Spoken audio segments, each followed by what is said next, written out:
RUTH Davidson would have sacked Boris Johnson for his outbursts on Brexit, the Scottish Conservative leader has suggested, as she urged the party to man up in the fight against Jeremy Corbyn's Labour Party.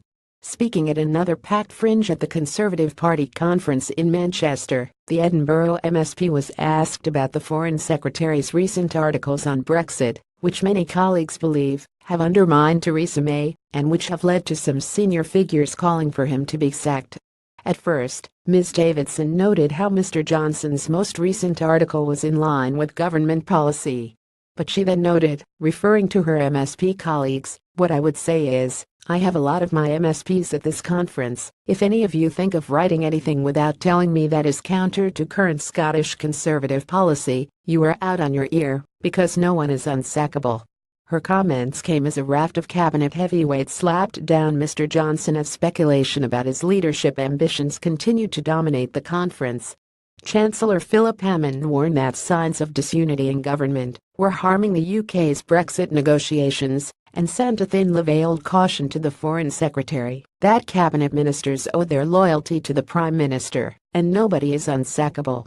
Damien Green, Mrs. May's effective deputy, flatly dismissed Mr. Johnson's demand that the Brexit transition period should last not a second more than 2 years, telling activists the final date of withdrawal could go a few months in either direction.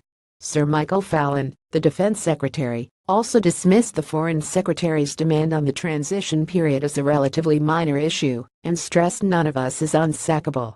For his part, Mr. Johnson expressed surprise at the reaction to his setting out his red lines on Brexit, saying it's extraordinary that so much fuss has been made about repeating government policy, but there you go.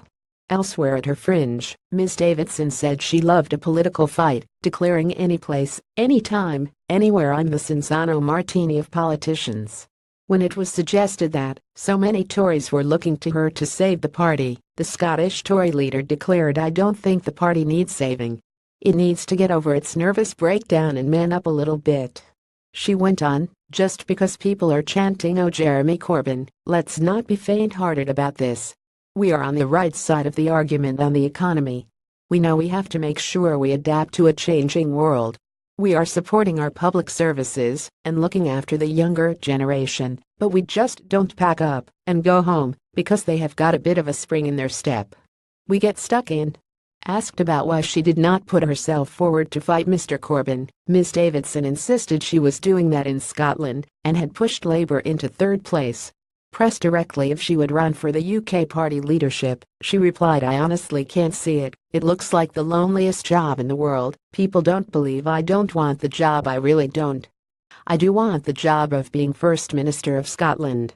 But when the question was posed what would be more important, being the First Minister of Scotland or stopping Mr. Corbyn from taking power, her response left the door open to her becoming leader of the UK Tory party one day.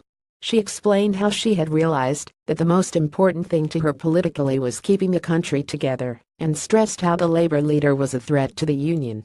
He's very equivocal about whether he wants Scotland to stay in the Union. His support for a border poll in Northern Ireland means, if Northern Ireland were to go, it would give impetus to Scotland. Stopping Jeremy Corbyn is quite important. I'm 38 and he's, what, 68? I think I can outlast him," added Ms. Davidson.